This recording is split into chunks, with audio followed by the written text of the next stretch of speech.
Let's study about pharyngeal pouches and pharyngeal cleft. तो start करते हैं। हमें पता है कि एम्ब्रियोलॉजी में 3 जर्म लेयर्स होते हैं प्राइमरी हमारे पास। एक्टोडर्म सबसे बाहर का, मीजोडर्म बीच का और एंडोडर्म सबसे अंदर का लेयर होता है। ठीक है, वही चीज़ हमने इधर दिखा रखी है। ये जो आपको सर्कल ब्लैक में दिख रहा है दैट इज़ मीजोडर्म। बाहर का जो ब्लू में लेयर है दैट इज़ एंडोडर्म, सॉरी अंदर का ये लेयर है सबसे अंदर का। और सबसे बाहर का लेयर एक्टोडर्म है, ठीक है, जो हमने रेड से रिप्रेजेंट किया है।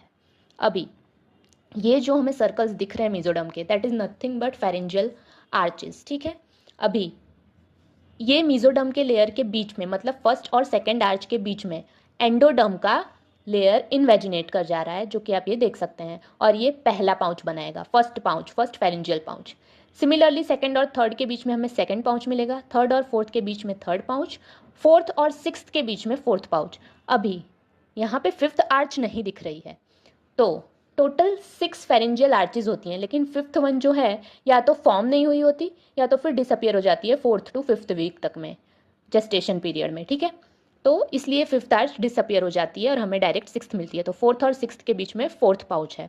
अभी हम देख सक रहे हैं कि ये जो थर्ड पाउच है इधर डबल इन्वेजिनेशन दिख रहा है, मतलब एक जो है एक पॉइंट वो डॉर्सल के लिए है और दूसरा वेंट्रल के लिए है। ठीक है, वही सेम चीज़ हमें फोर्थ पाउच में भी देखने को मिल रही है। ये पाउचेस जो है कुछ स्ट्रक्चर्स को जन्म देते हैं आगे, मतलब ये जाके अलग अलग स्ट्रक्चर्स बनाते हैं हमारे कुछ हेड एंड नेक के। उसको देखते हैं। तो फर्स्ट पाउच जो है usually internal auditory मियाटस, Eustachian tube और inner layer of tympanic membrane बनाएगा। ठीक है, सिमिलरली सेकेंड पाउच जो है वो प्रिमिटिव टॉन्सिल बना रहा है, पैलेटाइन टॉन्सिल।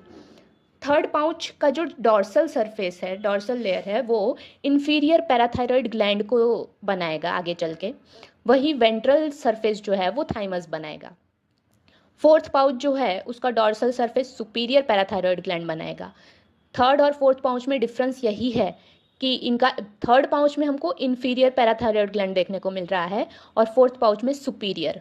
यहीं पे हम ज़्यादा मिस्टेक कर देते हैं, थर्ड में हम सुपीरियर लिख देते हैं, तो इसको ध्यान रखना।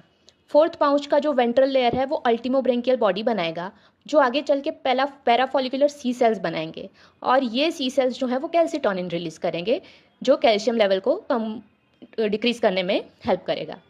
अभी इधर हमने पहले भी पढ़ रखा है कि थर्ड और फोर्थ पाउच का जो डिफेक्ट होता है, या तो वो ढंग से फॉर्म नहीं हुआ होता या तो फिर होता ही नहीं है अगर, तो उसको डी जॉर्ज सिंड्रोम बोलते हैं। For part 2, visit my YouTube channel.